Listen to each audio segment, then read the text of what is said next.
Sejam todos bem-vindos a mais um programa EBD na Web.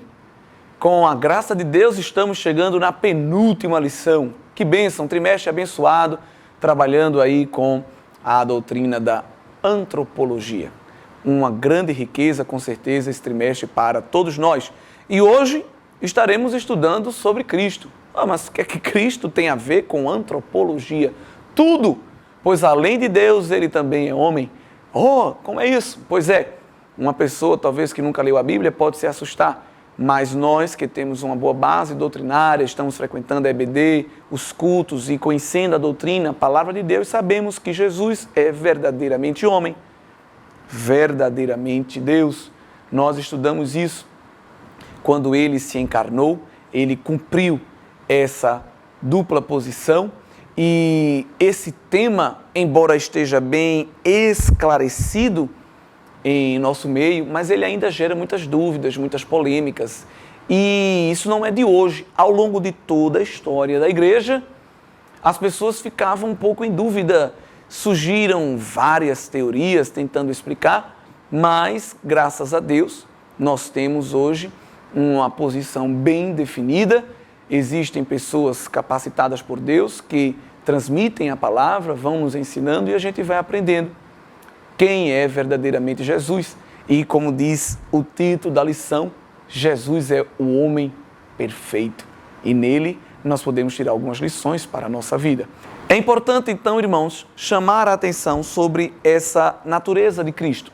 A verdade prática diz que verdadeiramente homem, verdadeiramente Deus, o Senhor Jesus Cristo é igual ao Pai e semelhante a nós.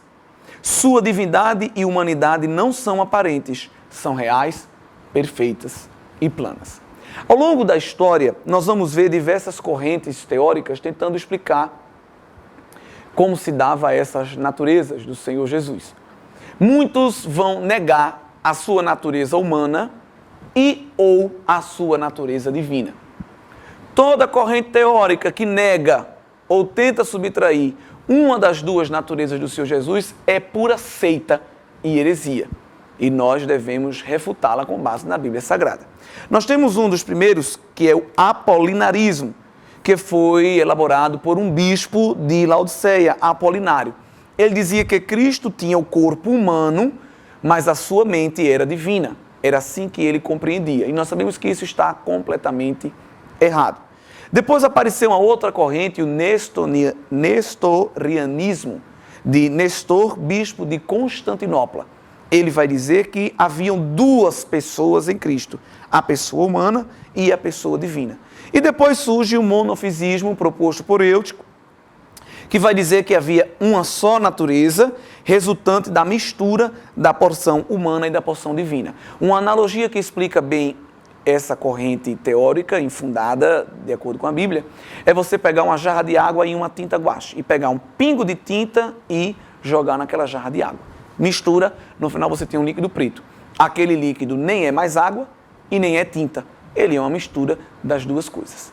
Essas teorias estão completamente erradas e nós não devemos aceitá-la. Havia muitas outras. Havia uma, por exemplo, que dizia que Cristo, ele, na sua encarnação, foi homem, mas ao longo de toda a sua vida se manteve, porém, quando chegou na crucificação, quem estava ali na cruz não era a porção humana, mas apenas a porção divina. Outros vão dizer que Cristo, ao longo de toda a sua vida, foi humano e só se tornou divino após a ressurreição. E assim sucessivamente, cada teoria querendo inventar sua própria história. Isso vai começar a ser resolvido lá pelo ano 451 depois de Cristo, com o Credo de Calcedônia. Você, professor, grave bem esse termo e leve para a sua classe. Estamos colocando aqui e você pode utilizar na sua aula. O credo diz que Jesus assumiu uma natureza verdadeiramente humana e uma verdadeiramente divina, e elas mantêm-se unidas, eterna e inseparavelmente, conservando suas propriedades. Observe bem a diferença, que é o que nós devemos compreender nesta lição. Na teologia de Menzies e Orton, doutrinas bíblicas básicas, eles dizem: em Cristo habitam uma natureza plenamente divina e outra plenamente humana, sem se confundirem, céu e terra juntas, na mais admirável das pessoas. Então, o que é que eu posso compreender acerca de tudo isso que está sendo falado? Que o Senhor Jesus, ele possui a natureza humana e divina e elas vivem em completa e perfeita harmonia. Elas não são inseparáveis, não são dicotômicas, elas se expressam sempre. Nós não vamos ter Cristo agindo uma porção, um momento ele aperta o botão da porção humana e depois ele age em outro momento e aperta ali o interruptor da porção divina. Não. Em todos os momentos da sua existência, nós temos Cristo agindo como verdadeiramente homem, verdadeiramente Deus. Isso é um grande mistério. É por isso que tem gente que não consegue entender, porque o homem natural não entende as coisas espirituais. Isso também é um milagre. A doutrina da encarnação do Senhor Jesus é um grande milagre, pois ele tem uma encarnação, uma concepção através de Maria, dita virginal pelo Espírito Santo, porque Jesus não podia nascer num pecado original e também ele não exerceu o pecado experimental ao longo da sua vida. Cristo foi igual aos homens e é igual aos homens em tudo, exceto em uma coisa. O quê? O pecado. Que isso fique bem claro do começo ao fim da lição. Use essa pergunta ao fim para recapitular a atenção dos seus alunos. Qual é a única coisa que Cristo difere dos homens? Obviamente o pecado, pois no Senhor não habitou nenhuma expressão pecaminosa. Alguns pontos da lição devem estar atentos. Você deve utilizar também, se tiver, a declaração de fé das Assembleias de Deus. É um compêndio que resume o que cremos, a doutrina básica de todos os assuntos relacionados à nossa fé e que é comum a todas as Assembleias de Deus no Brasil. E lá na página 51, nós temos uma frase que está relacionada à natureza do Senhor Jesus. A humanidade de Cristo está unida à sua divindade, pois ele possui duas naturezas, e essa união mantém intactas as propriedades de cada natureza, o que está claramente expresso no seu nome Emanuel, Deus conosco, o Deus que se fez homem. Então essas duas porções do Senhor, embora sejam duas, não são distintas, elas estão unidas em perfeita harmonia e interação. É importante chamar a atenção também à doutrina da kenosis. Estamos colocando aqui o termo no vídeo. Essa doutrina mostra o esvaziamento que o Senhor Jesus fez para poder encarnar como homem. Só que tem que estar atento a um detalhe. Jesus não esvaziou-se da sua divindade. Ele esvaziou-se da sua glória. Nós podemos observar isso muito claro na oração que ele faz lá no Evangelho escrito por João, no capítulo 17. Jesus, dito essas coisas, levantou os olhos ao céu e disse: Pai, é chegada a hora. Glorifica o teu Filho, para que também o teu Filho te glorifique. Pois lhe deste autoridade sobre toda a carne, para que dê a vida eterna a todos os que lhe deste. No verso 4 ele diz: Eu te glorificarei na terra, concluindo a obra que me deste para fazer. E agora, Pai, glorifica-me em tua presença com a glória que tinha contigo antes que o mundo existisse. Então, Cristo sempre foi Deus e sempre viveu em glória. Mas quando ele encarnou como homem, ele esvaziou-se da sua glória. Mas o Cristo homem continuava também sendo Cristo Deus. E isso está muito claro quando Paulo escreve a sua carta aos Filipenses e diz que ele não teve por usurpação ser Deus, mas esvaziou-se a si mesmo. De quê? Da sua glória. Porém, ao cumprir a sua missão, Deus lhe deu um nome que é sobre todo nome, a qual se dobrará todo joelho que está no céu, na terra, debaixo da terra, e toda língua confessará que Jesus Cristo é o Senhor. Olha aí, divindade para a glória de Deus Pai. Jesus Cristo é Senhor. E este significa um ato contínuo, ininterrupto e eterno. Então, é importante que você traga essas especificações para o seu aluno na aula, pois muitas pessoas ainda se confundem acerca desta doutrina da natureza de Cristo Jesus. Aí nós temos o primeiro ponto que mostra que ele é verdadeiramente Deus. Nós estamos colocando aqui no quadro alguns textos bíblicos que você pode utilizar que demonstram que Cristo é Deus através da expressão dos atributos incomunicáveis. Na teologia, quando nós estudamos a pessoa de Deus, nós vemos que ele possui atributos comunicáveis e incomunicáveis.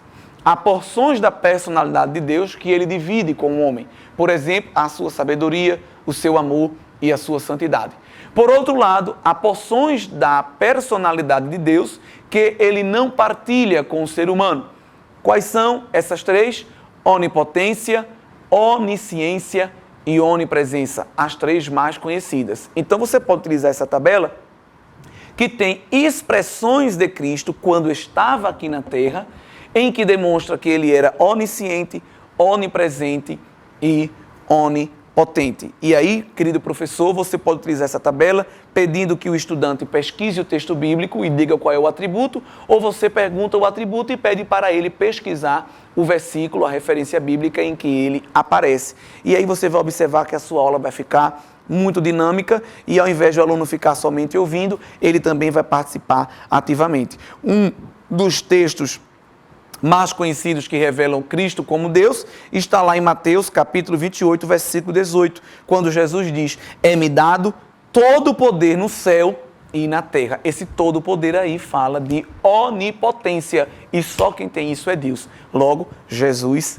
é Deus. Isso fica muito claro na lição. Quando nós falamos de Jesus como verdadeiramente homem, sofreu todas as dores que o homem pode sofrer. O texto bíblico da profecia messiânica diz que ele seria homem de dores, experimentado no trabalho. Por falar em profecias messiânicas, nós vamos ver que em todo o Antigo Testamento foi profetizada a vinda do Senhor Jesus. A sua vinda terrena, como homem, e a sua segunda vinda escatológica, ele totalmente glorificado. E aí nós participaremos também, obviamente, desta segunda vinda. Quando nós falamos destas profecias messiânicas, nós sabemos que são aqueles textos veterotestamentários que apontavam para a vinda de Cristo como Messias. Sabemos que a sua primeira vinda nem todos reconheceram, mas na sua segunda vinda todos o reconhecerão.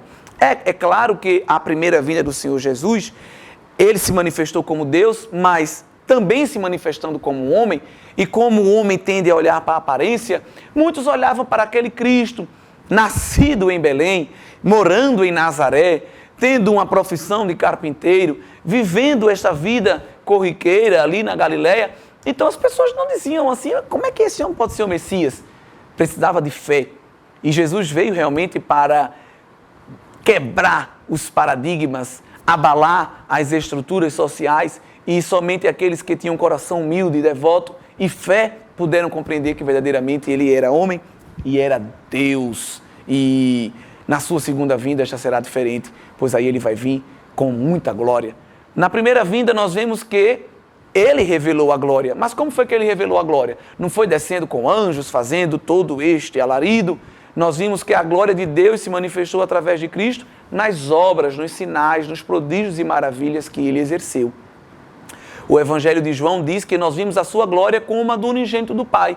E ele já começa a explicar isso no capítulo 2, após o primeiro milagre, que é a transformação de água em vinho na boda de Caná, quando ele diz que a partir de então, Jesus começou a revelar a sua glória, através, obviamente, desses sinais. Mas a sua segunda vinda escatológica, essa todo olho verá, e aí com certeza nós veremos sim Cristo totalmente glorificado. E nós que somos salvos participaremos também desta glorificação. Por falar então em profecias messiânicas, de Gênesis a Malaquias, o Senhor aparecendo, aqui o texto bíblico diz, o texto da lição diz que em Gênesis ele é a semente da mulher e em Malaquias é o sol da justiça, e nós sabemos que ao longo de todos os livros da Bíblia são dados lances, trailers, digamos assim, não é, da vinda do Senhor Jesus. E aí nós observamos então que Jesus é o homem perfeito. Nós temos o primeiro Adão e o segundo Adão. O primeiro Adão, ele foi feito,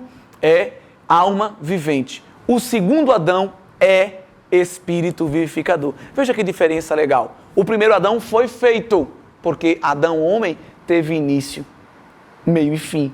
O segundo homem, que é Cristo, o perfeito homem, o segundo Adão, ele não foi feito. Paulo diz que ele é. Coisa linda. Jesus Cristo é o mesmo ontem, hoje e eternamente. Adão teve um início. Jesus não teve início, ele é pré-existente, ele é eterno. Então ele diz, o primeiro Adão foi feito, o segundo Adão é. O primeiro Adão recebeu alma vivificante, ele recebeu vida. O segundo Adão, Cristo, é espírito vivificador. Ele dá, ele cria vida. O primeiro Adão recebeu, o segundo Adão doa, gera, cria. Aleluia. E este é Cristo, o homem perfeito que não teve pecado, cuja perfeição é moral e é espiritual. E todo aquele que serve a Deus através de sua vida procura imitar a Cristo e se tornar um homem melhor.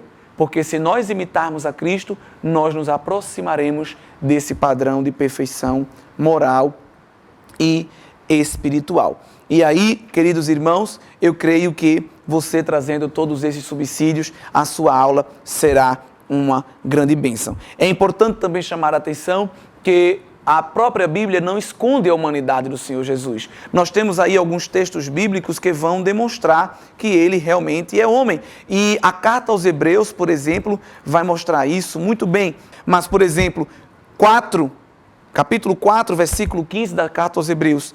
Pois não temos um sumo sacerdote que não possa compadecer-se das nossas fraquezas, mas um que, como nós, em tudo foi tentado, porém sem pecado. Que coisa linda, não é, irmãos?